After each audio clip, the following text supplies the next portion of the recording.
adults is something that we need to do when we are in the midst of conflict. What you're saying is take a step back. Different science programs, different opportunities to do the technology advancements. And this school really offered me like a lot of opportunities, which I don't think I would have gotten if not for them. Any tips, any advice that you can give other children? The coordination of the deadlines, I think that was like one of the biggest challenges.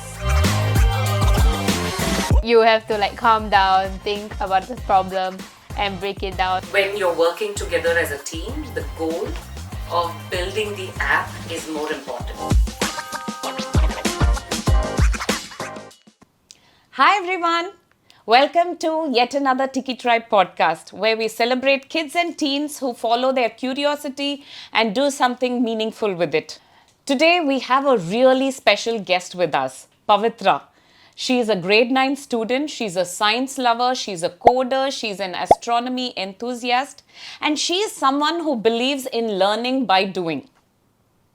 Pavitra is also a wonderful example of how girls can thrive in science and technology.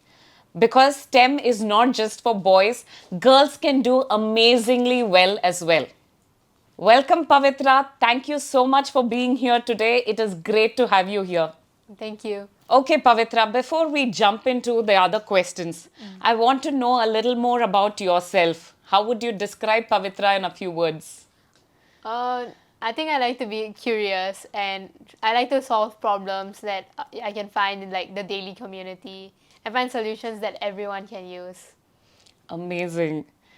It's interesting that you started saying that you're very curious because I think that is what is important for, to delve deeper into science, right? Yeah. So you're also involved in so many interesting things. Because as I said, you're a science lover, you're a coder, you're an astronomy enthusiast. I would say, what got you started into this and what are you most excited about? I think it was first the school I joined into. The school offered a lot of science, different science programs, different opportunities to do the technology advancements and stuff. And it really got me thinking into why can't I also do it? And once I joined, I started trying to see all the problems around me and try to find solutions using my skills. Can you give me an example of what problems that you saw and what is that one solution that you tried, your first one that you tried to solve? My first one probably would be I saw how there's a lot of like recycling. The whole theme of recycling is like floating about everywhere. And I was wondering, why don't we make an app so that we make recycling fun? So I made this app where with my friends, I made this app where you create, you join into like this game and then you collect different points for the amount of stuff you make using recycling materials. So using cardboard, if you make a pencil case, you get a certain amount of points and you can change your like tree avatar or something like that. Oh wow, actually that sounds very interesting because otherwise people think recycling is, of course, it is for our environment, for the future and all that, but making it fun, making it enjoyable and engaging for children, that is brilliant. So how did you even come up with this idea of recycling app? Like I want to go a little deeper into that. I think it started off with like, since it was within the program, the Swift Accelerator program, we had to think of like which theme you want to focus on.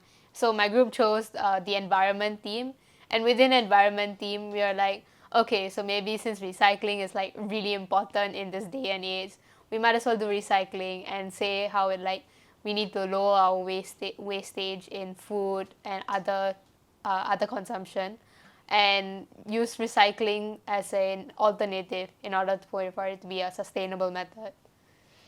Wow, it's really fascinating, and especially when you said about gamifying and having the points, and I think that's what connects children to it, right? Yeah. Because everybody loves games, and especially children, because I see, all the kids using a lot more technology and a lot more online games. Yeah.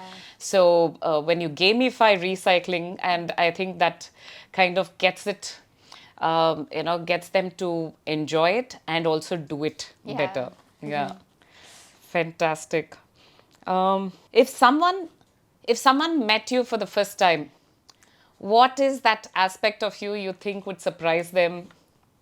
Um, Usually people, like my friends, they're usually like surprised by my height. Because compared to them, I'm pretty short. Okay. It's, besides that, I'm not really sure. Well, height is subjective and it all depends on, because I was also pretty short as a kid and then suddenly I shot up, so you still have a long way to go. So no worries about that, but that's fun. Yeah, that is interesting to know. So again, going back into the school, science and technology, even to go to a school that specializes in science and technology, and just to give context to the viewers out there, Pavitra is from Singapore, and she studies there, and she goes to a school which focuses a lot more on science and technology. So I just want to understand what got you even interested in joining that school, like, because yes, once you join the school, they gave you a lot more opportunity, but even to go and join the school, that means you should have that Yeah. aptitude, right? So what got you interested in the first place? Uh, well, so when you're grade 6, you get to choose your grade 7 to grade 10 school. So when I was in grade 6, I was wondering which school would like offer me the science and where I can do much more than just normal academics, but something besides that in order for me to be more active in the real world and gain the 21st century skills for me to be able to be more innovative in many different ways. So then I saw the School of Science and Technology, and I was really interested to join because this school really offered me like a lot of opportunities, which I don't think I would have gotten if not for them. I understand. So you were interested in science even from before you joined the Yeah. school, right? So it must have been there right from childhood. Yeah. Anything you can share with me from your younger age? What anything that you did, maybe an experiment or some things, like few things that you would have done with regards to science and technology as a kid? Oh, for me, whenever it's like holidays, when I would come over to India, we would order these like robot kits, and then I would come here and I'll do the robot kits and I'll like drive it around in the house. So I think that was like the first stage of the science. And then I read all these like solar system books or like the universe books, and then that got me interested into astronomy. And then my father introduced me to programming, and that started the programming. Yeah. Yeah. Oh my God. I'm so proud of you, and I can actually feel your excitement and passion for science and technology when you talk. I'm like getting interested, just you know feeling this passion, and that with which you're talking. So it's amazing, amazing. Actually, this again gets me back to talking about girls doing well in science and technology, girls doing well in STEM, because many people think that it's a boys' domain. Like you see a lot more boys. Like if we see the ratio between boys and girls to science and in STEM, there are a lot more boys, of course, because that's how we've been conditioned before. I see that changing, and it's amazing to see you in the field and doing so well and setting an example for other girls out there. So, what would you say to the girls out there, and what are your thoughts on this?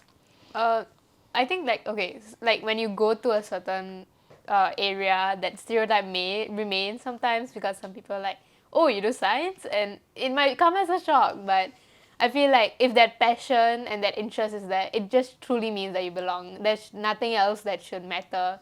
It doesn't matter if like they think that you shouldn't be there or something. The passion just goes a long way. Yeah, so don't bother about who should be there and shouldn't be Yeah. there. If you're just interested in it, just go at it and do what you're passionate about, Yeah. right? Fantastic. That's something.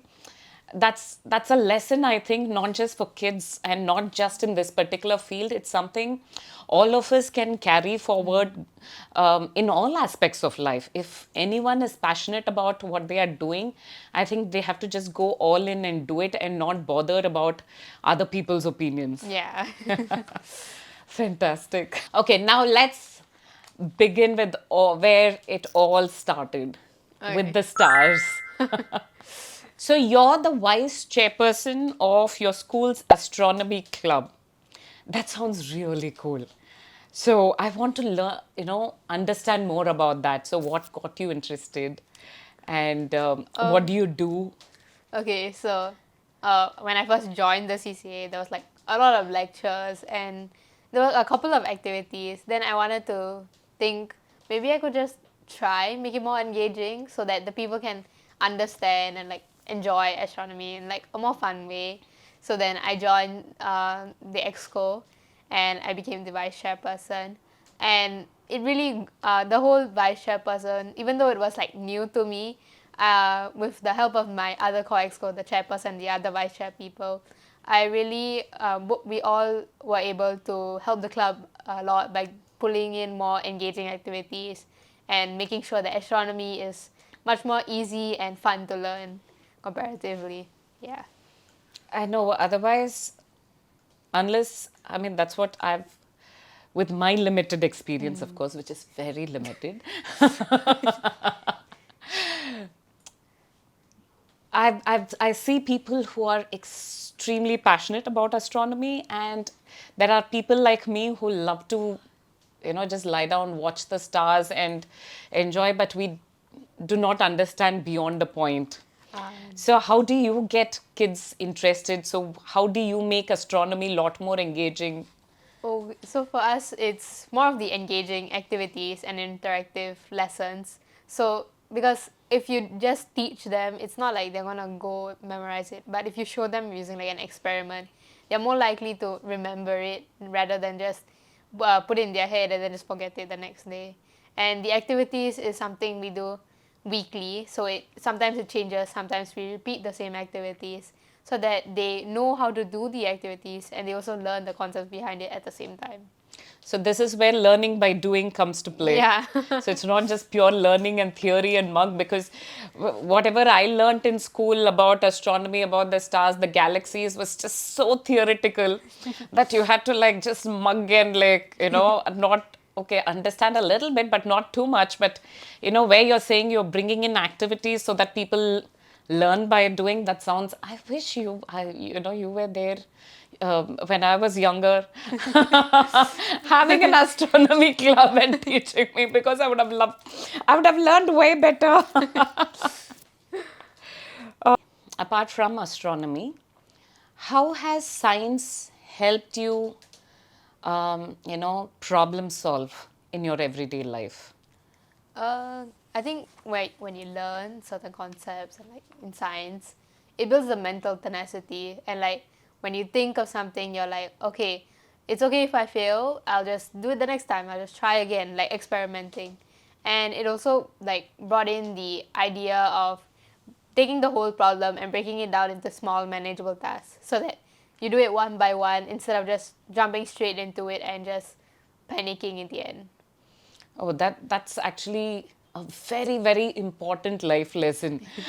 Because otherwise, even as an entrepreneur, as an adult, for me, if I have to look at my, that goals for the next few years or even the next 1 year, where I have to lead my, brand to the organization to, and what I need to do. Sometimes when I look at the bigger picture, and the whole, the whole idea of doing everything and all that needs to be done, that gets overwhelming.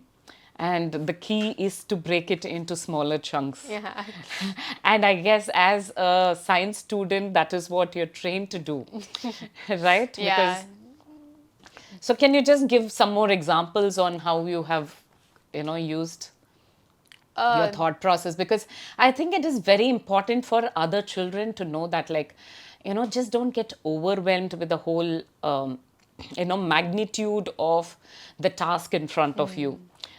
break it down into smaller bite-sized tasks, manageable tasks, and just focus on that single task on hand, and then keep finish one, go to the next, finish one, go to the next, so that by the time you know it, you would have finished the entire bit of it, right? Yeah, so I think when it first started was my school, we had this one module where we had to do an experiment and we had to come up with a report.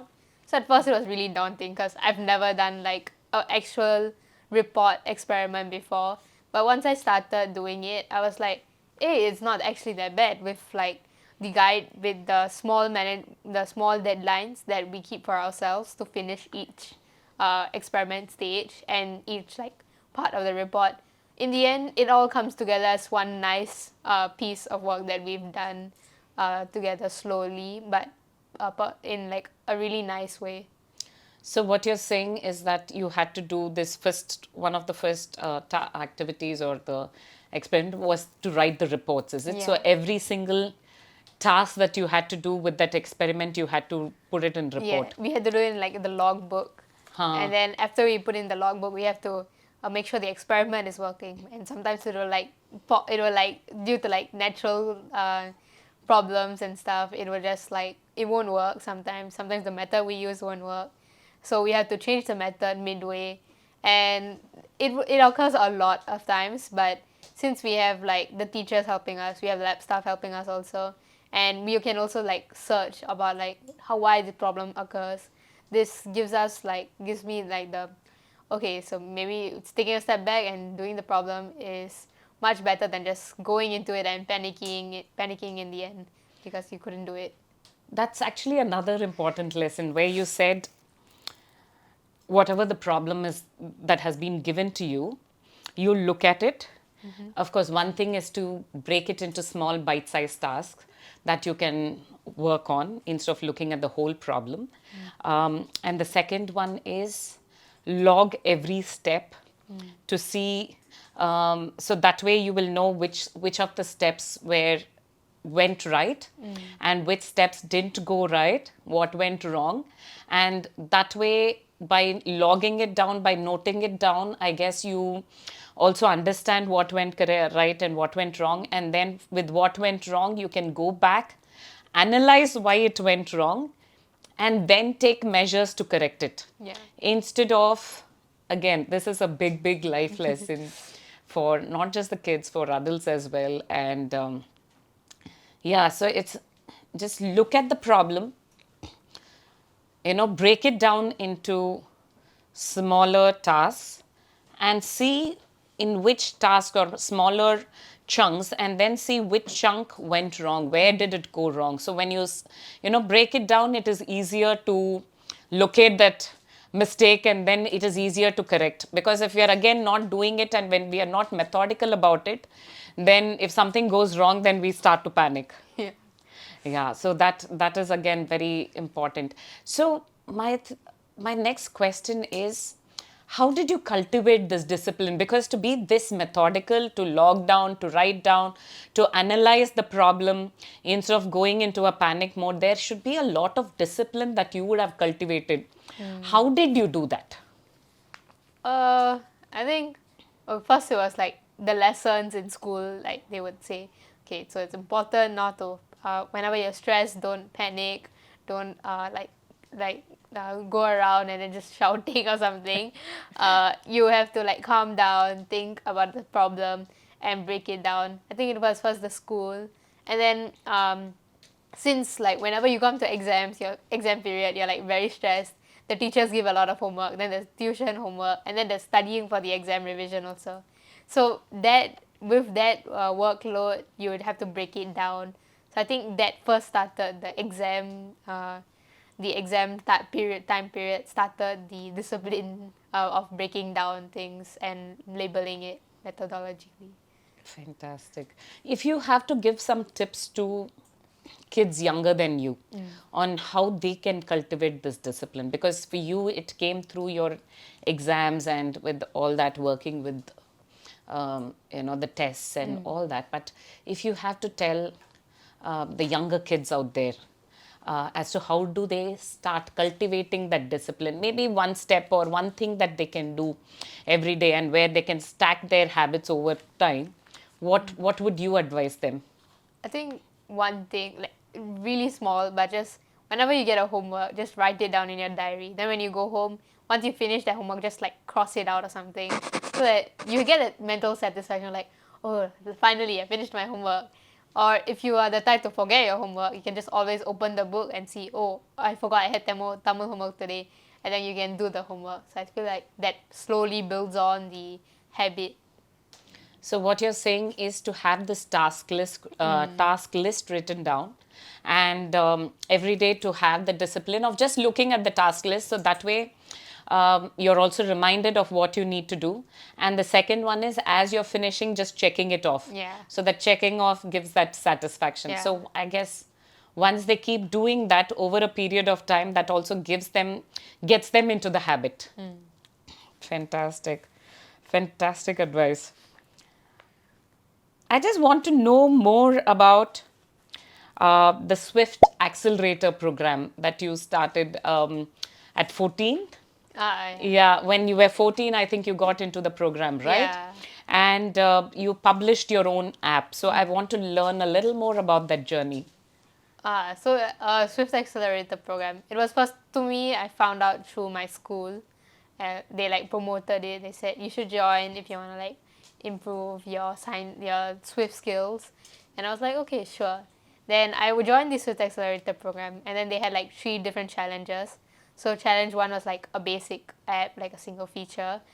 Challenge 2 was a bit more complicated, and challenge 3 was when you publish the app. So then slowly after each challenge, you learn more skills, you work with different people, so you mix around with everyone else who's around your age, and then you learn more about the teamwork while you learn the skills in Swift, which allows you to like have the soft skills in both um, talking to other people and the technical skills in coding. Fantastic. So this one, what I'm also hearing you say is that you have one aspect of this program is that you were coding and actually doing, building this app and launching the app. But the other part of it, which is the people skills that you were Yeah. building, the team effort, working as a team, problem solving, maybe brainstorming, Yeah. and all that. Those are also very important going forward. So what has the biggest challenge been in building your app? Like I said before, like the team building. So since it's not like people from your school, sometimes you're working with people from different schools, the coordination of the deadlines, the different schedules is like different, because if they were from the same school, you know what their commitments were. You'd be like, okay, yeah, I know you have the basketball CCA after school, so you don't need to come to the meeting if you cannot. But sometimes when like you're working with other people, you don't know what their commitments are. So if you have to like understand that they have commitments, and that sometimes their skill level also won't be uh, as the same level as yours, or sometimes it may be higher. So based on that, you also have to assign the workload properly so that it goes smoothly and efficiently. So I think that was like one of the biggest challenges in app building. I think, yeah, that is another beautiful insight that you have given me. So, the biggest challenge in app building was not actually building the app, but in working together as a team.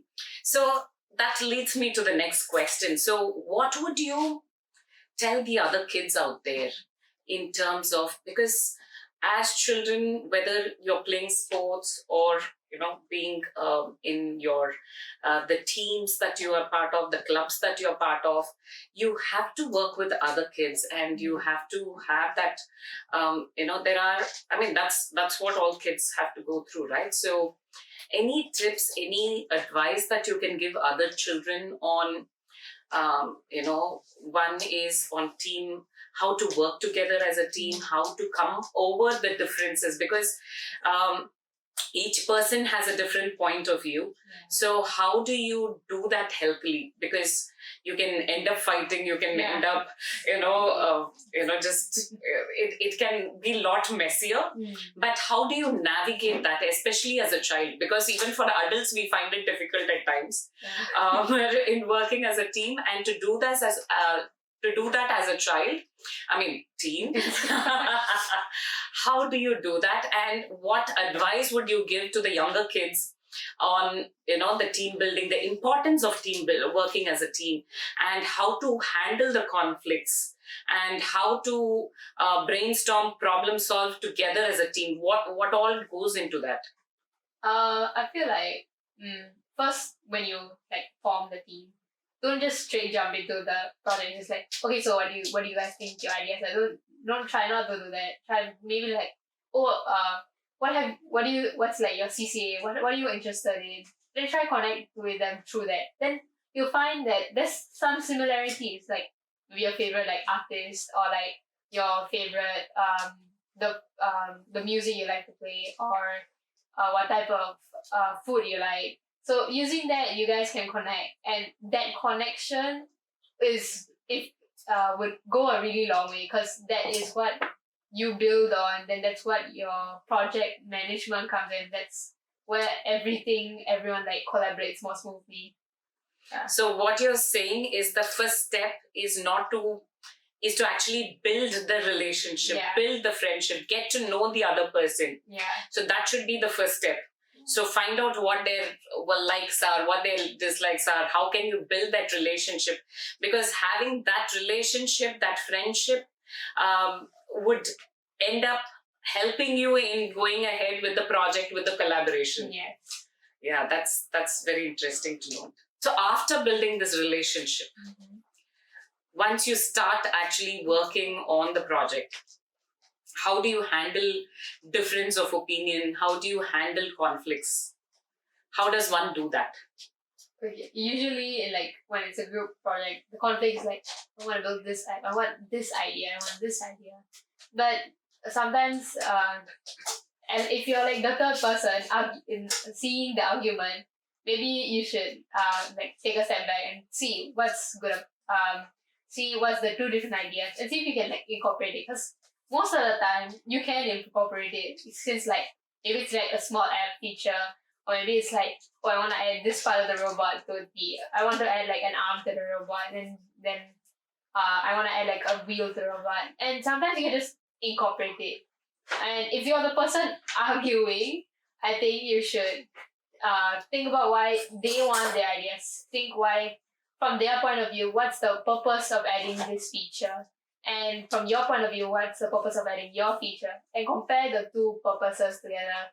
And whichever you feel that is greater or most important, then you go with that as a team, instead of just arguing about it. And arguing for the sake of arguing and saying, I want my feature only there, to bring in that ego. Wow, that is again another very deep point that you brought. So what I'm hearing you say is that when you're working together as a team, the goal of building the app is more important. Because that is what the end result, the app, whatever, maybe in a real life, if I'm like in my business, I would say my brand is more important than individual people, in the sense like we are working together to build the company, and here you're all working together to build the app. And so when different people come up with their thoughts, their ideas, yes, everybody wants to be heard. So one thing I'm hearing you say that is, hear everyone, see what they are saying, listen to them, listen to their ideas. Most of the times the ideas would be good. See if you can incorporate the ideas, if it makes sense. And you can incorporate multiple ideas into a single app. And again, in other aspects of life or games, or your sports team or anything, maybe those could happen. So I'm just extrapolating it to the other aspects of life. So what I'm hearing you say is, Pavitra, that when we are working together as a team, after we build that relationship, and when there is like maybe a conflict or difference of opinion and all that, what what you're saying is that first we need to understand that we are working towards a common goal. Here it is building an app. Maybe for adults it is like working for a company, or working on a project, whatever that might be. So to understand that it is towards a common goal that we are doing. And the second is to what you're saying is to listen to everybody. That is very important. Listen to them, make them feel heard, listen to their ideas, and see if there is any merit in that. Because most of the time, there might be some aspect in those ideas which definitely has merit. And if you're able to incorporate the ideas, because end of the day, it might only enhance that project or enhance the product, or it will only help towards the goal that you're working on. If you're able to incorporate everyone's, why not try and incorporate? And if you're unable to incorporate everyone's ideas, then sit and see what actually helps the final goal, the end goal, the project, and here it is the app. Yeah. So just see to that. And if you are the person who is, again, here you had told me two different things. So one is when you see two people having this conflict and you're the third person in on the conflict, then you kind of become like a mediator where you're going to like talk to them and say, okay, you had these ideas, you had these ideas. Let's look at the merits, the plus and minuses, and see what we can incorporate. And the second aspect is that if you are one of those people in the conflict, sharing your thoughts and saying like, okay, this is mine and this is how it has to go, to actually take a step back, because this I'm the reason I'm reiterating is that it is very important. It is a very, very important, again, an insight, a lesson, and it's just fantastic that at this age you figured it out, because this is something that even as adults is something that we need to do when we are in the midst of conflict. What you're saying is take a step back. And just don't be, okay, you have your thoughts, you have your ideas, take a step back and try to listen to the other person and see, okay, what are the merits in their argument? Let me look at this problem from their point of view. Let me see, okay, what are they saying? Is this right? So, kind of separating ourselves from the problem and just keeping our thoughts aside, listening to them and seeing if there is any merit, what are they saying, what is the thing, and then kind of reflect on our own thought process, why we are saying that, okay, this is my idea and this has to be incorporated, and then coming together on a common ground. Oh my God, how old are you? You're talking. It's so mature and it's just so fascinating to hear you say this, because this is a very, again, whatever we've been discussing, and I think with all my conversations I've had with all the kids and teens, is that every single thing that you do, it is all important life skills actually. It's not just at this stage of life, but it is important at every stage of life. So this conflict resolution that you spoke about, it's amazing. It's something that even we adults try, and to see that it is that you kids use it and you kids practice it, it's amazing. Truly proud of you. And is there any other step beyond that that you want to add? I mean, usually it like dies down by then the conflict, because you found the solution for the problem that you guys were fighting for, and after that you move on and then you code the app together, the deadlines and everything just fits in, I guess. Yeah. Fantastic. Amazing. So after building this app, and now your app got selected also, right? Yeah, that was a separate app. Yeah. Oh, that is a separate app. Just tell me a little more about that. So my team and I, we have like this group. So this based on school, we had to do this project serve, which is an app that serves the community. So we had to like find a client and then make the app. So for us, since in Singapore, we have like compulsory co-curricular activities everyone should do, and in certain domains, everyone has to fulfill a certain amount of criteria that they have to complete. So for example, in service, they have to have like 36 hours of service, community service, or like 48 hours of VIA, something like that. And at that point, like, we didn't really know of any like tracking system or anything. We just got like a piece of paper saying how much we have currently and how much we still, and we would have to like calculate how much more we need to have. At the end of the year, we'd just get a piece of paper from the school. Then we were wondering, why not have like this app which shows it throughout the entire year, and it's like a personal tracker for you also, so that you can like, oh, okay, so I need to work on my leadership or my service, so that you don't fail the leaps points, because it's a pretty big thing in Singapore. That's why.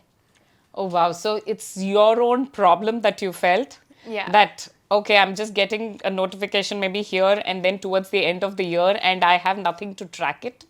So let me solve for this problem that I have and which other students also have. And let's make the tracking real time. And that's how you develop the app. Yeah. Fantastic. Because most of the the great apps and great projects and great brands and products come out of the personal need. Yeah. Right? So it's just fascinating to see that your app also was built out of a personal need, the problem that you had as a student and saw the other students have. So it's great. And so that app got selected in And then it got selected to like a project SF, which is like they bring us to San Francisco to have like a global exposure, see like the companies there, see the people and the work culture there and stuff like that. So the app got selected in Project SF, that is San Francisco, USA. Yeah. So your app got selected and you're going to San Francisco? Yeah. Fantastic, fantastic. Congratulations. Thank you. So that kind of gives you that exposure of the companies out there, the technology that they use, what is new, what is there, and looking at the pulse of the system, and then, getting inspired and working more on it, I guess. Yeah. Fantastic. Congratulations once again on it. I just want to touch upon, I want to ask you about, again, the Swift Accelerator program, just going back on it, because I also got to know that you're a mentor. And you went back and mentored other younger kids or younger teens and helped them launch 2 more apps. So can you talk a little more about that? So once you like graduate from the program, you have the option to come back as a mentor and teach the groups. So like what you do is like you help them throughout the way, you guide them towards the coding process and make sure like they know what they're doing and they don't like stay away from the path, or like they accidentally distract themselves or something.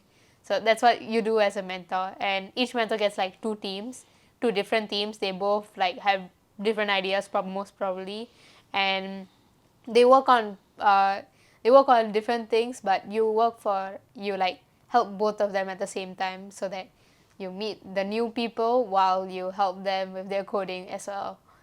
Yeah. So how is it to mentor younger students younger than you? How was that experience? Being on the other side of the table, from being a student to being the mentor, or like a teacher, I would say. I feel like it was really fun, and like it was a different experience because you don't really get to be the teacher of the day for like anything. But since like the student mentor thing, sometimes the students would be like scared to ask the trainers. So like the mentors would be there to make sure that like, hey, it's fine, it's cool, you guys can just ask or anything. And then befriending the students also is like really fun because you have so much in common with them. It's like you being in the program once again, all over again. It's like really fun. That's why. So has that given you a newfound respect for teachers? Oh my God, I'm handling so many kids. I know what my teacher will be going through. So what did you think? Did you go and thank any of your teachers for saying thank you?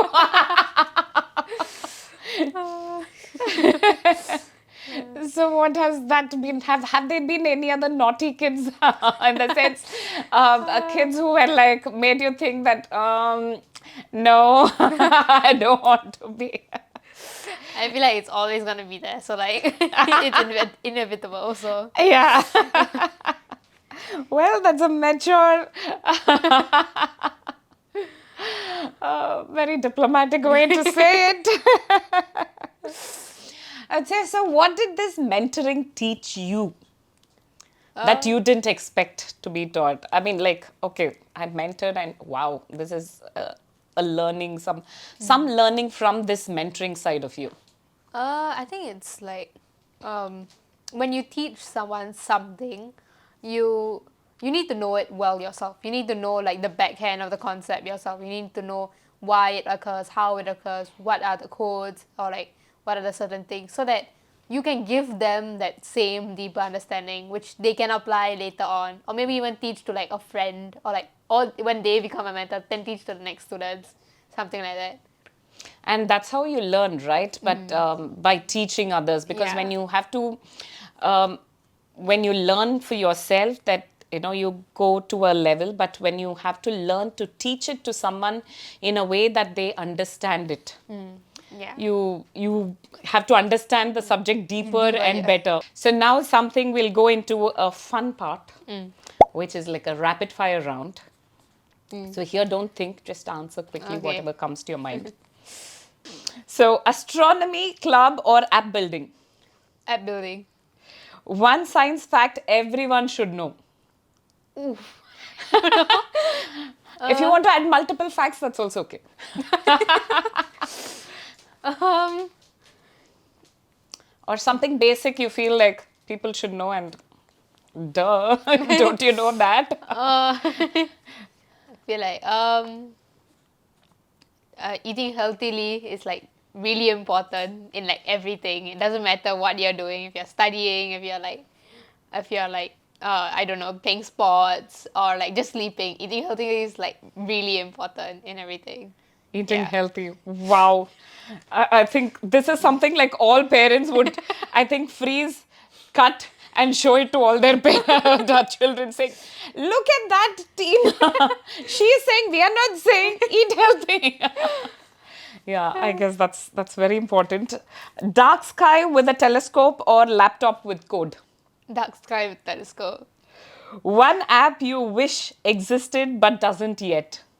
So like I think this is more of like a technology, but like using AR VR, you go to an online shopping website, then you click on it, and then you see how the item looks and in your home space, or like on your, like if it's a shoe, on your feet, or see how it looks like on, like if it's like a headband, just see how it looks like on your face or something.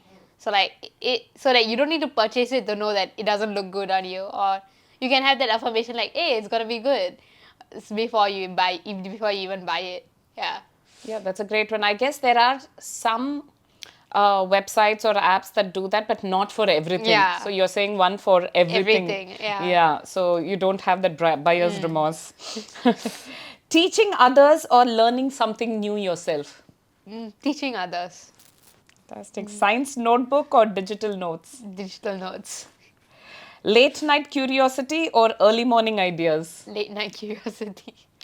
One scientist or innovator you admire? Abdul Kalam. Curious, creative, or both? Both. That's fantastic. And who has been your greatest inspiration? Like anyone? Anyone. Um.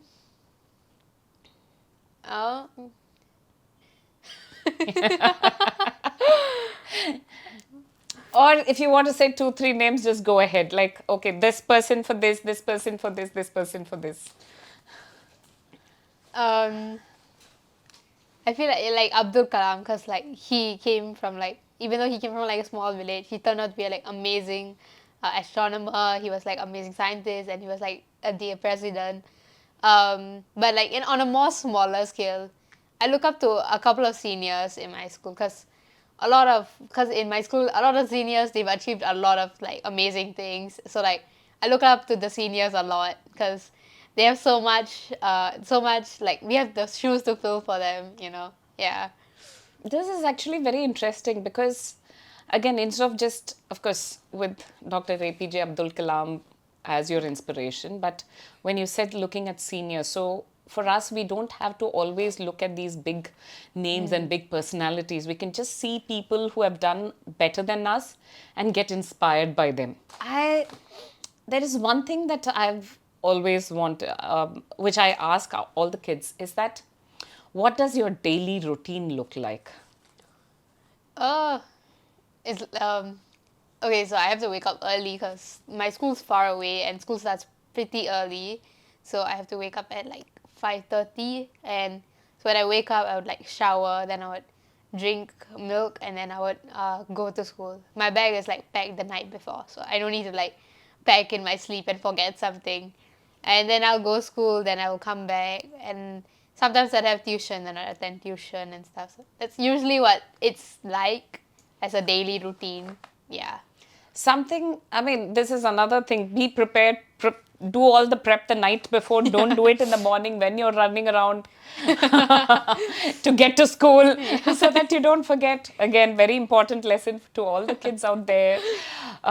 The second one I want you to tell, because this is like sort of like an advice before we, these are the important questions because many times the kids look up to other teens, the kid, children bigger than, older than you, and you have achieved so much in your life, but there has been a lot of effort that has gone behind it. Yeah. So something, if you want to tell the younger kids out there, what would you tell them about the effort? What, about failure, about success, whatever? I feel like when you first start, self-affirmation is the first thing, is the best thing you can offer. Because people are definitely going to say, oh, why are you joining this? You don't seem like the type of person, or your vibe doesn't suit this. It doesn't matter if it doesn't suit for you. If you want it, if you confirm, you can tell yourself, yes, I want this. I'm going to go on this path. Nothing can stop me. That's like the best thing you can offer for yourself. And it's good to have a backup plan because everything's not always going to be going to go your way.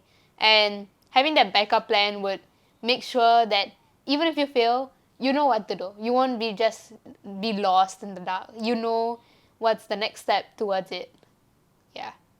So the self-affirmation, because that is very important, because especially kids, teens, even adults for that matter, many times we listen to so many people out there and we let that outside noise kind of dictate where we need to go.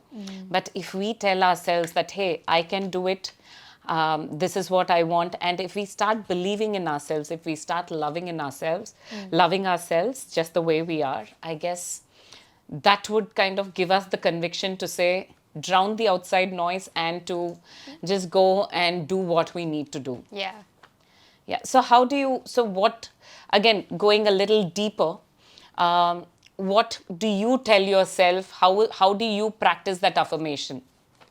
For me, usually when I make a decision, I think for me it's like a habit. For me, it's just to like go ask first my parents, see what they think.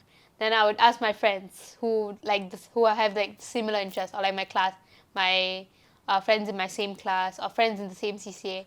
I would ask them, what do you guys think? Then I would think about everything and feel like, hey, what do I want? What do I want out of this? What's the pros and cons? And do I really want it? And if I really do, then might as well go for it. There's no point in not going for it and just regretting it later once it finishes. Yeah. Yeah, fantastic. So what you're saying is before you decide, you delve deeper, understand the pros and cons of it. But once you decide, you just go at it. Yeah. And I think that is, again, another important lesson for the kids out there. Take your time, take the decision, but once you decide, go and do it. And the second one, which you had said, is to have a backup plan. Yeah. Because if this doesn't go, because something might come, or you might also lose interest at some point. Um, but to, figure out what else can you do, or if this doesn't go your way, what else, what can I think that is the science student in you talking, like having that, okay, the problem is here, this went wrong, so what is my other step to take to kind of redirect and go forward. I understand that. But one more thing I just want you to tell the students, want you to tell people out there is, um, that they should not be scared of work, right? Because uh, what happens is, in these days, many people just think, oh, if I have to put in more effort, they're scared to put in the effort, or they think it is not worth it. I want you to touch upon that a little bit. Okay. Because you have put in effort, right? I want you to talk about the effort that you put in, and what is the mindset that you would want them to develop. I would think, like, might as well put in the effort because you have nothing to lose. Like, nothing bad's gonna happen if you put in the effort, and if you don't put in the effort, you're gonna regret it later. You're gonna look back and be like, hey, I could have like put in more effort. I could have done this a bit more better, and you wouldn't want the guilt later on. So, putting in the effort now, nothing to lose, and it's just go for it. Just try as hard as you can, and you would get there eventually. Because when you put in that effort and when you actually achieve it, the kind of satisfaction and that you get is something unparalleled. Right?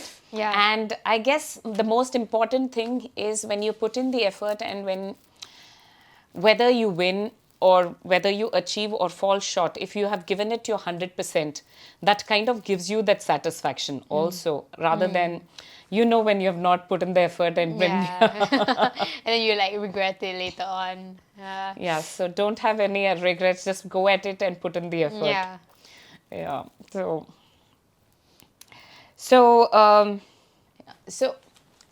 one thing I'm actually interested, I mean, I want to just touch upon is that you're from Singapore, you're based in Singapore, but you still use Tikitoro products. How is that going? So I heard you stock up on it, in every trip of you come to India. Yeah. Yeah. I love like the smell. It's like amazing. And I personally love the shampoo because like it makes my hair so soft. I love all the Tikitoro products. That's why. I'm just so happy to hear that. And especially for, a person who's not even in India, but, who keeps coming to India and stocking up on the products. I'm just so happy to hear that. So what is of course, you said shampoo. Apart from shampoo, any other products that you like? The body wash. Yeah. I use those two mainly because can't really stock up on a lot. Yeah. So I use those two mainly. I understand. Is there any product that you would like us to launch which we don't have right now? Not really. Okay, you think about it and let us know. So we did speak about your daily routine and what you do and the effort that goes in, and you've also told that the kids not to shy away from the effort, putting in the effort, because so that they don't regret later for not having put in, because certain things, especially like these contests and the projects and all that, it's all time bound, and if you don't put in the effort, then you cannot go back and say, oh, now I'll put in the effort, because it's what is gone is gone. You can do it, okay, for the next one, but why regret, right? Just might as well do it. Is there any other lesson that you have learned along the way that you would like to pass on to other kids and teens? Take any opportunity. Like when it's the first step and you see an opportunity, even it may be like really small, like, hey, do you mind just doing this small little design or like do this small app? Just take it, because that would go a really long way. That would like really like put the building blocks in your portfolio, and soon it would develop into something huge that you would be really proud of in the future. Yeah. So what you're saying is just to make use of every opportunity, to grab every opportunity, to just do it. Yeah. And I guess at this age, when you're like a kid or a teen, you can take as many risks as you want, whatever Yeah. you think of as a risk, but it is really not a risk because it is a very safe, controlled environment that Yeah. most of the kids, most of you work in.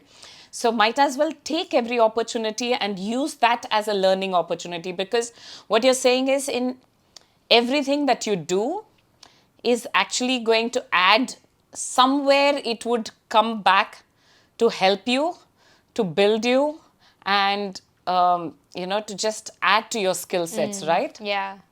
Yeah. Anything, any examples that you can give or anything in that? Uh, mm, For you, any opportunity that you took earlier on, or even something small that you found like later, I was like, okay, I have used that skill here. uh, maybe I think there's like I really can't remember. That's Uh, okay.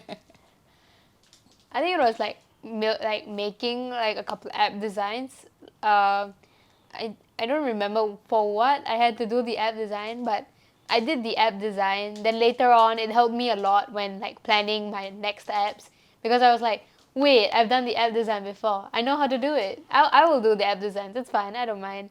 Then I did like the sketch. Then with the help of my other friend, we just perfected it better so that it looked much neater. Yeah. Yeah, fantastic. In fact, to add to what you had said about, grabbing the opportunity and to do, and now you spoke about app design also. When I was reading about Steve Jobs' biography, he was saying as to how he had taken calligraphy as one of, in a college, or it's just a small course in calligraphy, and that kind of helped in his design sense, and it helped him when he started Pixar. And then once he started Pixar, that is again an opportunity that came. He did that, and then that kind of built when he went back to Apple, and now Pixar is its own entity, and Yeah. Apple, and yeah. So what you're saying makes sense, and that's what all successful people do, I guess. That's a very, very important lesson. Thank you for sharing that. And what advice would you give someone uh, who is curious, who wants to do it, but is afraid to take that first step? Because whatever we discussed, yes, to go forward, do it, and all that, but there is always a fear of failure. There is that fear of the unknown, like, oh my God, I don't know what it is.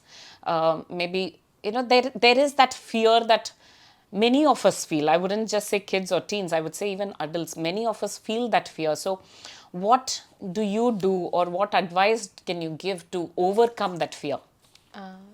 For me, I think just try it at home. Like, so if you want to do like a sports, practice a bit at home, then gain the confidence slowly.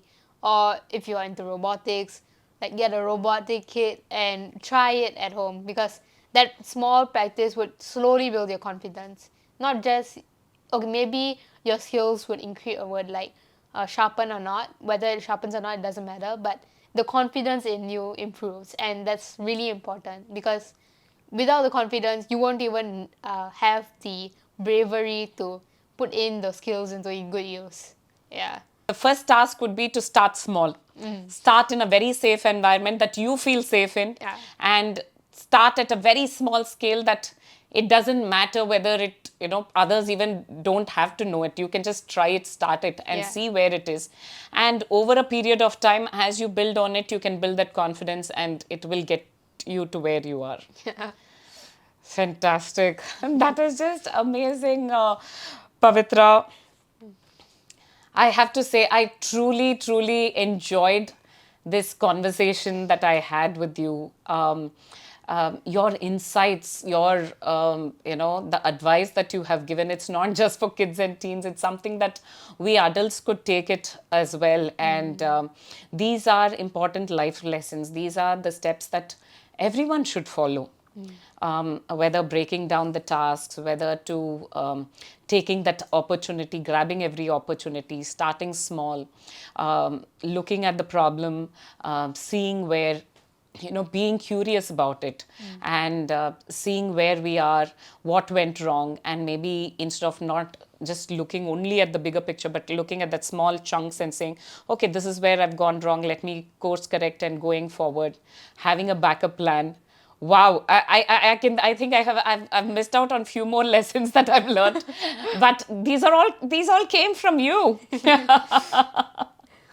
Thank you so much. I'm truly proud, and I have to say, and to see a young girl, I mean, creating waves in science and technology, in STEM, and building your own path, being curious, experimenting, and just embracing it all and taking it forward. You're such a role model. I know we have your sister and your cousins here who are younger than you, and I can see how awe of you they are.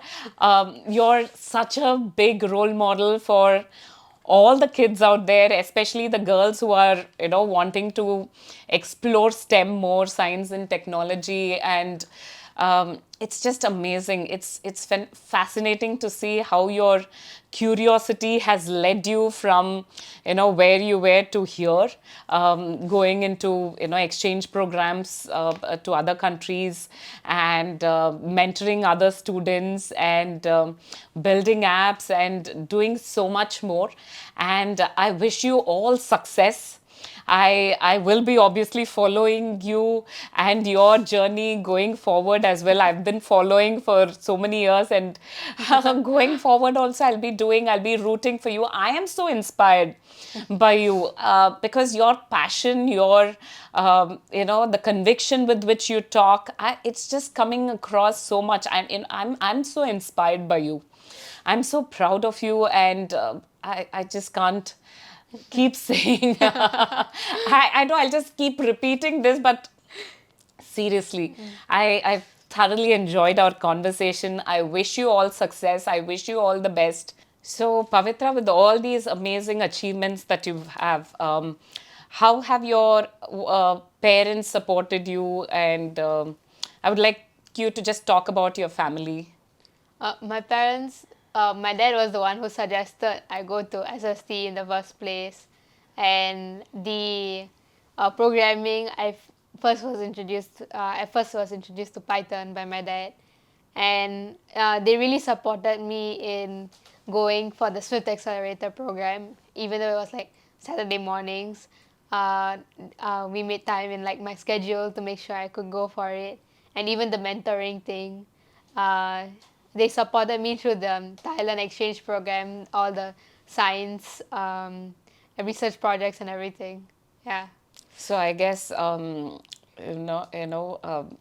parents were there to help guide you, to support you, to be there as your pillar of strength, to advise you. And because one thing I have noticed when I speak to all the kids is that there is, the parents are always there in the background, always supporting them, guiding them, because to help you with your classes, to get there, to help with your schedule, because they are also working, to work around all that, to support. I think that is very important. Yeah. Any advice that you have gotten from your parents, or scoldings that kind of helped you understand something or course correct? Anything that you want to share? Uh, not don't like go for everything, but like had only go for like some things. Don't overwork yourself, and then just go for everything. Say yes to everything, and then like in the end just panic because you have too many things in your things to do or in your calendar schedule. Yeah. So basically, they're helping you focus, because there are like so many opportunities out there, and you've already told about how you need to grab every opportunity. But your parents, I guess, help you like step back and say, are also teaching you how not to get burnt out. Yeah. Yeah, by not saying yes to everything, but to focus on what to say. It's just fantastic to hear that. The family is always there to support. The child going forward, and to see the parents, working towards that and helping you with that. That's another important lesson is not to take on everything, but to focus and to say, okay, I like 10 things. I don't have to do 10 things, because if I do 10 things, one thing, I'll get burnt out. The second would be, I might not do all the 10 things well. So out of these 10, what are there? Maybe 2 or 3 Yeah. that I like to do and I can do really well, like I can really deep dive into it. And maybe if the 2 or 3 don't work out, you can, as you said, you always have a backup plan. So, okay, these 2, 3 didn't work out, or maybe one worked out, the other 2 didn't. Maybe I can look at the next 2 in my 10 things of list to do, right? Yeah. Yeah, again, another very good advice.